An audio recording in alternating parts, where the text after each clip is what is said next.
जबलपुर में भारतीय जनता पार्टी के नगर अध्यक्ष प्रभात साहू के इस्तीफा देने के बाद भाजपा को एक और झटका लगा है। जबलपुर नगर निगम के नेता प्रतिपक्ष कमलेश अग्रवाल ने नामांकन के आखिरी दिन निर्दलीय उम्मीदवार के रूप में अपना नामांकन दाखिल किया है। कमलेश अग्रवाल भाजपा के वरिष्ठ नेता हैं। कमलेश के निर्दलीय उम्मीदवार के रूप में जबलपुर उत्तर मध्य विधानसभा से पर्चा भरने के बाद भाजपा में हड़कंप मचा हुआ है। 21 अक्टूबर को जबलपुर भाजपा कार्यालय में पार्टी कार्यकर्ताओं द्वारा उत्तर मध्य से अभिलाष पांडे का नाम घोषित होने के बाद हंगामा मचा था। इस हंगामे में नाराज कार्यकर्ता टिकट वितरण में पार्टी के शीर्ष नेताओं के खिलाफ नारेबाजी करते हुए देखे गए और केंद्रीय मंत्री भूपेंद्र यादव के साथ धक्का मुक्की भी करते देखे गए थे।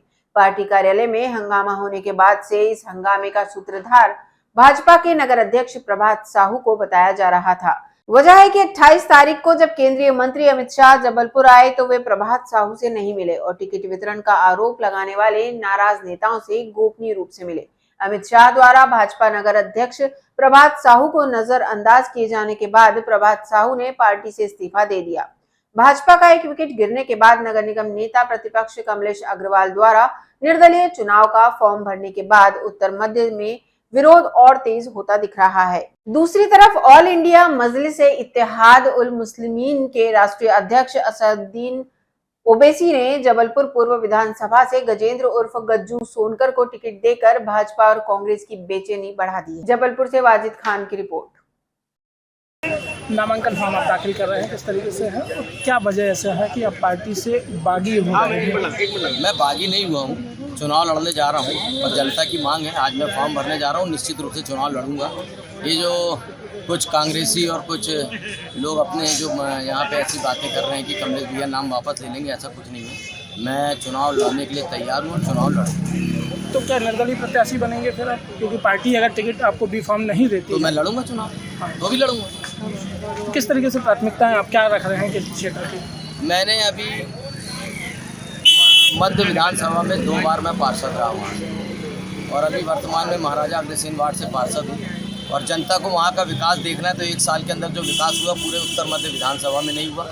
वहाँ जाके यदि विकास देखेगी जनता तो मुझे अपने आप वोट देगी और जनता की डिमांड है और जनता ने बोला है कि हमें क्षेत्रीय प्रत्याशी चाहिए और मैं उत्तर मध्य विधानसभा का निवासी हूँ और निश्चित रूप से मेरे कार्यकर्ता और मेरी जनता भगवान के स्वरूप है, उनका आदेश का पालन करते हुए मैं चुनाव लड़ूंगा। पार्टी स्तर पर टिकट भी आपने मांगी थी, क्या वजह रही है कि टिकट नहीं मिल पाई? अब इसकी नाराजगी है? ये तो कोई भी नहीं बता सकता कि टिकट क्यों नहीं मिली। पर नाराजगी उस वजह से नहीं, भी? नाराजगी नहीं है, हम चुनाव लड़ेंगे, जनता की डिमांड है।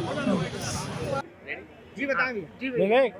विवेक भैया आज नामांकन करने आए थे जी। रोहित बना रहे, किस बातों के साथ आप चुनाव मैदान में? हम जो पूर्व विधानसभा क्षेत्र के सभी मतदाताओं को मैं धन्यवाद देता हूं और उसके बाद में अपने शेर हिंद बैरिस्टर असदुद्दीन ओवैसी साहब का धन्यवाद देता हूं। इस बार पूर्व विधानसभा में एक बहुत ही निर्णायक चुनाव होने वाला है जिसमें इस बार मैं प्रत्याशी के रूप में हूँ और मेरे साथ साथ इस बार पूर्व विधानसभा की सभी पिछड़े गरीब दलित उनके हक अधिकारों की लड़ाई लड़ने वाला हूं। ये तो आप सब पहले से ही जानते हैं। और इस बार मतदान जो होने वाला है और जो जनता इस लोकतंत्र के महायज्ञ में अपनी एक निर्णायक भूमिका निभाएगी और असत्य पे सत्य की विजय के लिए मतदान करेगी।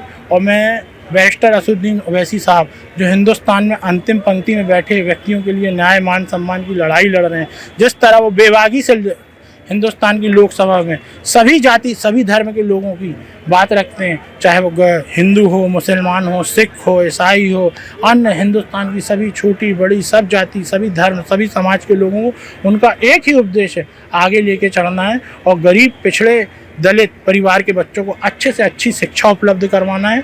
यही उनका मतलब है। और हम लोग किसी की ए टीम नहीं, किसी की बे टीम नहीं, हम लोग जनता के हक अधिकारों की टीम है और उसके लिए हमें जिस स्तर पर जाना पड़ेगा हम लोग तैयार हैं। जय हिंद, जय भीम।